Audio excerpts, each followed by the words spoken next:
Hello everyone, welcome to D D N academy. D D N academy इस lecture में मैं आपके साथ डिस्कस करने वाला हूं 2 जुलाई का मोस्ट इम्पॉर्टेंट न्यूज जो किसी कारणवश कल मुझसे मिस हो गई थी। ठीक है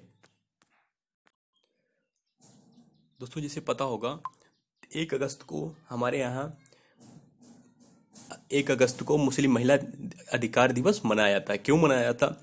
क्योंकि इसमें हुआ क्या था, 3 तलाक कानून जो पारित हुआ था, इसमें राष्ट्रपति ने मंजूरी मिल गई थी। ठीक है, और ट्रिपल तलाक माध्यम के तलाक किसी भी कार्य को कानूनी अपराध बनता है और शून्य और अवैध एल बनता है, शून्य और अवैध एल बनता है। ठीक है, जो भी कोई व्यक्ति 3 तलाक पद्धति पालन करेगा उसे 3 साल की कैद होगा और जुर्माना भी लगाना पड़ेगा।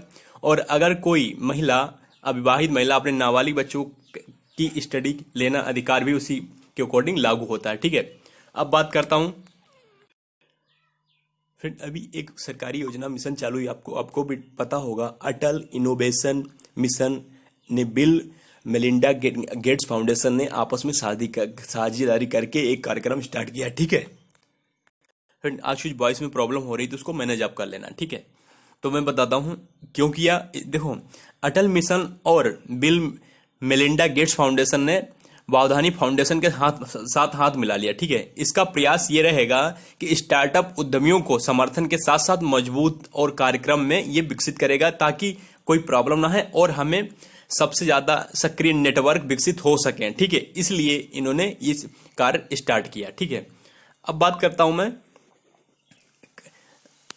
देखो, 112 के स्टार्टअप एप्स के जरिए 11.85 करोड़ खर्च करने की तैयार है। कृषि, हम पहला क्वेश्चन आपसे ये बोलता है कि कृषि मंत्री कौन है, तो कृषि मंत्री हैं नरेंद्र सिंह तोमर ने हाल में ही घोषणा की कि उद्यमिता एग्रीकल्चर के लिए 11.8.5 करोड़ रुपए धनराशि खर्च की जाएगी। इसमें क्या होगा, कृषि फार्मों को बढ़ावा देने के लिए स्टार्टअप्स अब धन ज्यादा ग्रो करे, है ना, इसके लिए, और फसल ज्यादा वित्तीय मतलब ज्यादा 112 स्टार्टअप और 11 पॉइंट रुपए राशि की इन्होंने घोषित वित्त राशि घोषित की है। ठीक है, धनराशि किस्तों में जारी की जाएगी और चयनित स्टार्टअप 2 महीनों के लिए देश में 29 कृषि व्यवसायों के लिए केंद्र प्रशिक्षित किया जाएगा। ठीक है,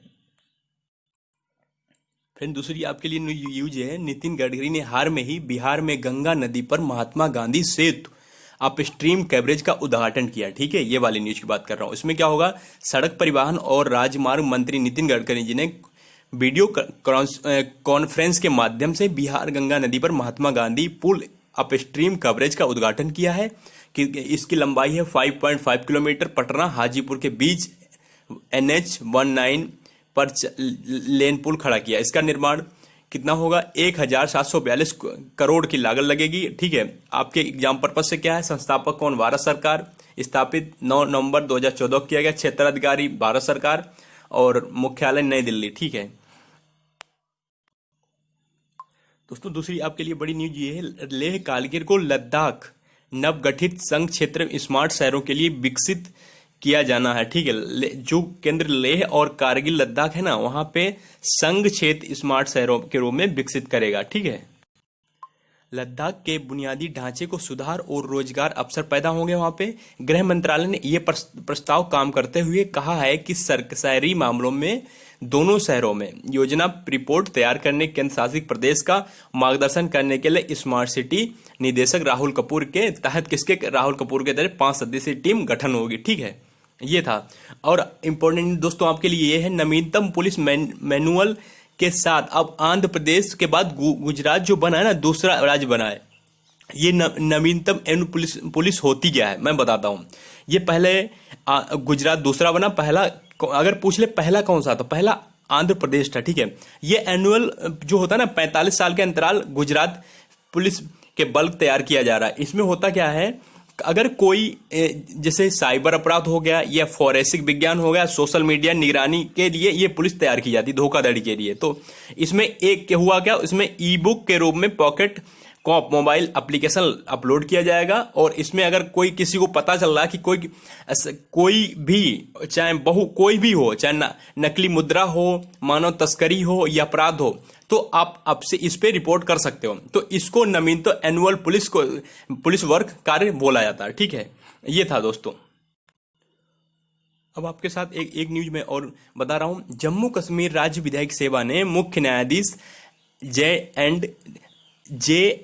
एंड के उच्च न्यायालय की गीता मित्तल मार्गदर्शन के लोक अदालत आयोजना विभिन्न डिजिटल मोड के दौरान 22 अगस्त 2020 को एक अपना वो लॉन्च करेगा। ई लोक अदालत मामलों में पहचान करी जा सके और असाइनमेंट के लिए 10 अगस्त को पहले ही संबंधित डीएसएल द्वारा नियुक्ति ये जिला विधिक प्राधिकरण होगा। इसमें कार्यकाल संपर्क करने का अनुरोध किया जाएगा। ठीक है, तो आपके एग्जाम पर्पस से क्या है, पहली बात तो राजधानी आपको पता ही होगा, ये तो मैं पहले ही मेंशन आपके साथ कर चुका हूं। ठीक है, अब आता है दोस्तों, अब आता है मध्य प्रदेश। अभी हाल में ही मध्य प्रदेश में एक मास्क अनेकों जिंदगी जन जागरूकता का अभियान शुरू किया है। इससे पहले एक बार नरेंद्र मोदी जी ने भी इसको अपने कुछ वर्ड जो बोले थे ना, उन्होंने भी यही बात बोली थी। नरेंद्र मोदी द्वारा लोग मास्क पहनने और शारीरिक दूरी पालन करें, इस अपील को प्रधानमंत्री की अपील के बाद जन जागरूकता अभियान नायक एक अनेक जिंदगी का मतलब होता है एक मुखौटा कई लोग। ठीक है,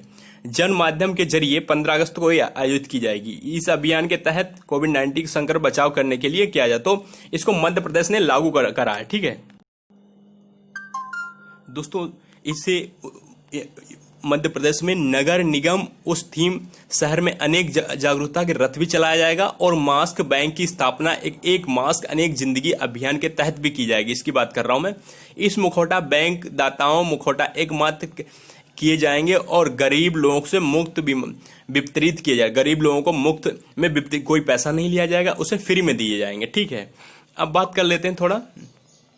देखो, मॉरिशस सुप्रीम कोर्ट ने अपना भवन का उद्घाटन जब किया था ना, तो उसमें नरेंद्र जी को इनवाइट किया था। किसको? प्राइम मिनिस्टर नरेंद्र मोदी जी को। ठीक है, भारतीय प्रधानमंत्री नरेंद्र मोदी, मॉरिशस प्रधानमंत्री मंत्री प्रवीण कुमार जुगनौथ के गुरुवार को जब पोर्ट लुइस एक नामक सुप्रीम कोर्ट उद्घाटन किया तो इन्हें इनवाइट किया गया था। ठीक है, भवन का निर्माण भारतीय सहायता के साथ किया जाएगा। इसमें हिंदी महासागर और देशों के साथ साथ भारत सहयोग के संकेत हैं। ठीक है, इसमें यह भारत $8 मिलियन अनुदान सहायता पूरा हुआ है। ठीक है, आपके एग्जाम पर्पज से क्या है वहां की, देखो वहां का पता होना चाहिए मॉरिशस की राजधानी क्या और वहां की मुद्रा क्या है। तो पोर्ट लुइस हो गई राजधानी और मॉरिशस रुपए हो गई इसकी करेंसी। ठीक है, प्रधानमंत्री कौन है? प्रवीण जुगन्नाथ। ठीक है, प्रवीण जुगन्नाथ। ठीक है दोस्तों, अब बात करते हैं 6 वैश्विक पर्यावरण मंत्रियों की बैठक। ठीक है, जो वैश्विक बैठक हुई थी इसमें किसने भाग लिया था? जो 5वीं ब्रिक्स देशों के पर्यावरण मंत्रियों ने वीडियो कॉन्फ्रेंसिंग के जरिए 30 जुलाई 2020 में 6 ब्रिक्स पर्यावरण मंत्रियों की बैठक हुई। इसमें केंद्रीय मंत्री प्रकाश जावड़ेकर ने भाग लिया था। ठीक, इसमें कौन कौन देश हैं आपको पता होना चाहिए, कौन कौन कंट्री हैं। इसमें एग्जाम पर्पज से आपको ये है, ब्राजील, रूस, चीन, दक्षिण अफ्रीका मंत्रियों की बैठक हुई। ठीक, पूछ लिया किन किन कंट्रियों के बीच हुई थी, तो आपको पता होगा भारत, ब्राजील, रूस, चीन, दक्षिण अफ्रीका साथ बैठक हुई थी। पर्यावरण मंत्री ब्रिक्स तहत विभिन्न पहलुओं को लागू करने के लिए समझौते में उन्होंने कार्बन अपना की चर्चा की, अपनी जो भी उन्होंने बात रखी होगी। उन्होंने टिकाऊ शहर प्रबंधन, मुद्रीकरण और वायु प्रदूषण, नदियों की सफाई और इसके द्वारा उन्होंने अपने बृहद विस्तार से बताया है। ठीक है, मंत्री ने कहा कि भारत ने वायु प्रदूषण की नियंत्रित करने के लिए 2010 तक गुणवत्ता की निगरानी सूचकांक रूप में किया जाएगा और उन्होंने ये भी बताया कि 2019 से राष्ट्रीय स्वच्छ वायु क्रम में NCAP लॉन्च किया जाएगा, जिसका लक्ष्य 2024 तक 2017 से 18 साल पर 20 से 30% प्रदूषण कम करने की बात है। अब ये होगा कि अतिरिक्त आपको ये नॉलेज होना चाहिए, ये ब्रिक्स को स्थापित कब किया गया था, तो आपको पता होना चाहिए ये स्थापित किया गया था जून 2006 को। ठीक है, और उसके बाद मोस्ट इंपॉर्टेंट आपको ये पता होना चाहिए कि गठन 2001 और आधिकारिक भाषा वहाँ की कौन है? पुर्तगाल, रूस, हिंदी और अंग्रेजी, ये हो गई ऑफिशियल लैंग्वेज। राज्य के नेताओं के नाम क्या हैं? जेआर बोल्सोनारो और पुतिन। ठीक है, नरेंद्र मोदी जी, जी जिनपिंग और सिरिल रामाफोसा, ये हो गए नेता। और संस्थापक कौन कौन से कंट्री हैं? भारत, चीन, ब्राजील, रूस। ठीक है, ये हो गया। अब आपके इंपॉर्टेंट न्यूज, माइक्रोसॉफ्ट इंडिया ने सबसे आकर्षक नियोक्ता ब्रांड है। ठीक है, आप बता दूं, जो दिग्गज माइक्रोसॉफ्ट इंडिया देश में सबसे ज्यादा आकर्षक और ब्रांड में उभर के आने वाला है। दूसरे और तीसरे पास सैमसंग और अमेजॉन है। सैमसंग इंडिया और अमेजॉन इंडिया है। ठीक है, ये हुआ था आपके लिए। दोस्तों, हाल में ही रिलायंस ने बांग्लादेश में पावर प्लांट बनाने की साथ भागीदारी की बात की है। ठीक है।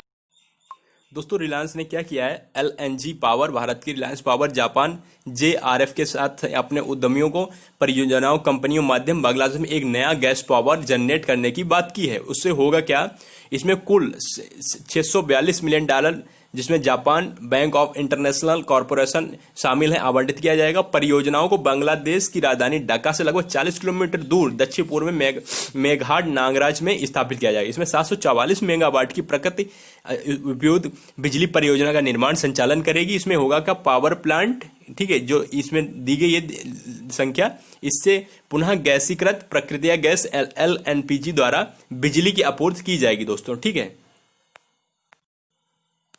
देखो, राष्ट्रीय खेल पुरस्कार 2020 के लिए खेल समिति का गठन किया गया। उसमें कौन किसने किसने पार्टिसिपेट किया है मैं बताऊं। 2020 में विभिन्न पुरस्कारों को चयनकर्ताओं के नियमित गठन किया गया है। उसमें सुप्रीम कोर्ट के सेनाव्रत मुकुंद शर्मा के साथ वीरेंद्र सहवाग और सरदार, ये सरदार हॉकी प्लेयर थे, सरदार सिंह हॉकी प्लेयर, और Molisa Barua Mehta table tennis, Deepa Malik para athlete और वेंकटेश देवराजन मुक्केबाज की, ठीक है। इन्होंने कमेटी बनाई जाएगी। जो कमेंटेटर हैं मनीष भाटिया, इनको भी, और लेख पत्रकार आलोक सिन्हा और नीरू भाटिया करेंगे इसका समिति का उद्घाटन, ठीक है। अब मैं बात करता हूं जो आपके एग्जाम पर्पज से क्या होगा। आपके एग्जाम पर्पज ये होगा किन विजेताओं द्वारा चयन किया जाएगा। राजीव गांधी खेल रत्न, द्रोणाचार्य पुरस्कार, अर्जुन पुरस्कार, ध्यानचंद पुरस्कार, राष्ट्रीय खेल प्रतिभा पुरस्कार और मौलाना अब्दुल कलाम आजाद पुरस्कार, ठीक है दोस्तों। ये रहा। अब होता क्या है मैं बात करता हूं दोस्तों, हाल में ही गीता फोगट और कविता देवी हरियाणा के खेल उपनिदेशक रूप में नियुक्त किया गया है।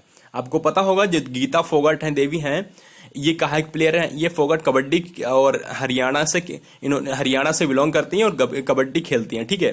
तो इन दोनों खिलाड़ियों को हरियाणा उत्कर्ष खिलाड़ियों को भारतीय सेवा में 2018 के तहत उपनिदेशक खेल में रूप में नियुक्त किया गया, ठीक है।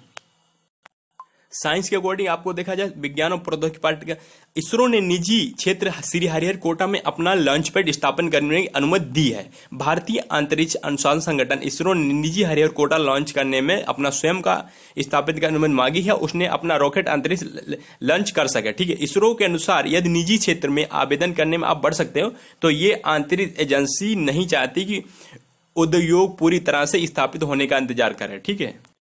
फिर आपके एग्जाम पर्पज से क्या है कि इसरो का मुख्यालय कहाँ, बेंगलोर में है। संस्थापक कौन, विक्रम साराभाई हैं। स्थापित कब किया था, 15 अगस्त 1969 में, ठीक है। जो निर्देशांक है वो कौन है, कैलाश वाद्युब शिवन, ठीक है। और सहायक कौन है, विक्रम साराभाई अंतरिक्ष केंद्र, और मूल संगठन अंतरिक्ष विभाग, ठीक है।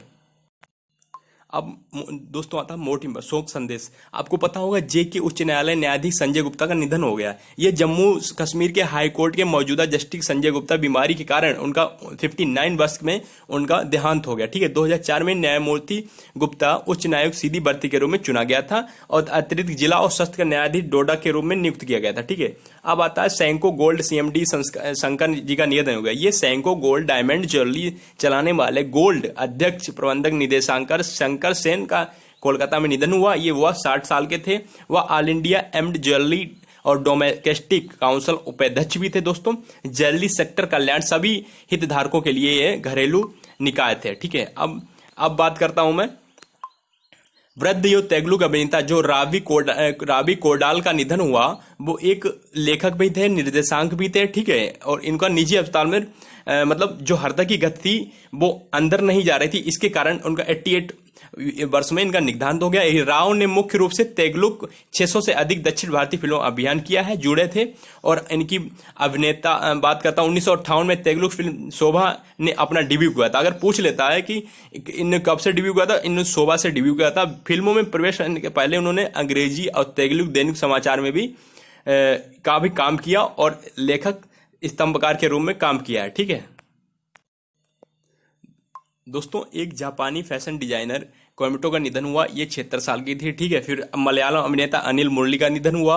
ये उन्होंने 1993 में डेब्यू किया था, कविता सिल्वर अपनी शुरुआत की थी और उन्होंने 200 से अधिक फिल्म की हैं। फिर ताइवान के पूर्व राष्ट्रपति ली, ये इंपॉर्टेंट है आपके लिए, ताइवान के पूर्व राष्ट्रपति ली तेंग का निधन हो गया। ताइवान के ये कितने साल के थे, उन्होंने 1988 से 2000 तक ताइवान के राष्ट्रपति रह चुके हैं। उन्होंने ताइवान को लोकतंत्र पिता भी माना जाता है और ताइवान ताइपे मेयर 1978-81 ताइवान के प्रति गवर्नर के रूप में भी इन्होंने कार्य किया है। ठीक है, अब एक इंपॉर्टेंट ये न्यूज है कि पूर्व केंद्रीय गृह सचिव राम प्रधान का निधन हो गया। ये पूर्व केंद्रीय जो ये थे कुछ बीमारी कारण इनका निधन। ये इनकी बात ये है कि ये राजीव गांधी कार्यकाल में अरुणाचल प्रदेश के राज्यपाल भी रह चुके हैं। ठीक है, उन्होंने समझौते के मिजोरम शांति समझौते का हस्ताक्षर करने की पूर्व भूमिका निभाई थी। प्रधान ने मुंबई बाइबी चौहान प्रतिष्ठित में काम भी किया है। ठीक है दोस्तों, ये आपका आज का जो इंपॉर्टेंट न्यूज़ थी मैं आपके साथ डिस्कस किया है।